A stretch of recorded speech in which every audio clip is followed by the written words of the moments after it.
There's so much division, and I'm peaceful. I'm just afraid with all of the things and all of these protests and all of the things that are going on within our government that we might be going down a wrong road.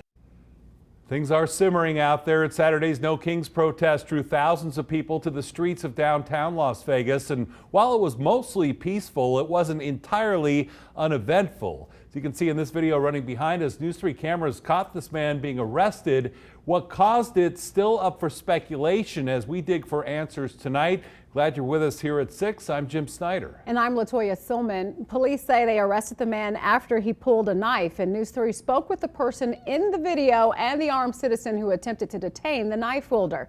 Our Will Silverstein joins us now with the very latest on this. And Will, you were just feet away from this incident. What do you remember seeing at the protest?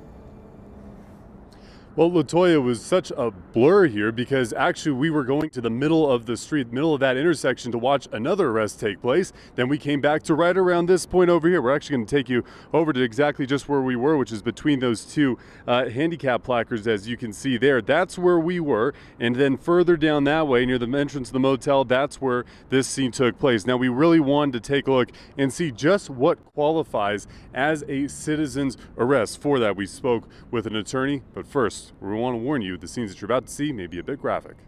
Get on the ground! Flat! Get on the ground! Sorry, my eyes are still burning. That is Andrew Stafford, who spoke with News 3's Kristen Drummond, still suffering from pepper spray not deployed by Las Vegas Metro Police, but rather a No Kings protester. Stafford was arrested during last weekend's protest where he says he wasn't attending, but was trying to get back to his apartment on the east side of Las Vegas Boulevard. While trying to cross the street, Stafford says he was surrounded by 10 to 20 protesters, one of which Stafford says threw a punch. I was scared. I thought I was going to get jumped because they were going nuts. Stafford was then chased into his apartment complex by an individual with a firearm. Let's go get him.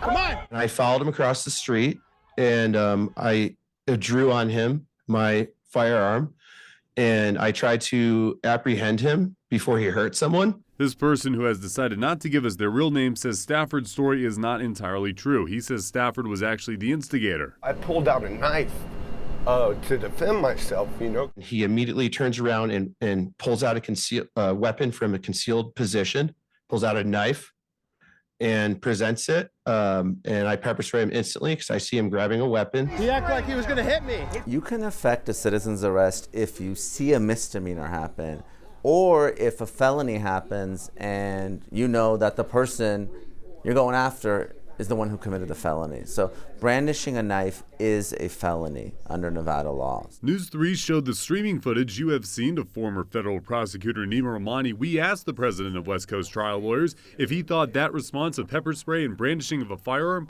was appropriate or not. Rahmani says not firing the weapon kept the open carry protester on the right side of the law. In these circumstances, based on me seeing someone brandish a knife at a protest in front of a crowd, that's enough for the person to deploy the mace, deploy the pepper spray, and to brandish the firearm, but not shoot it.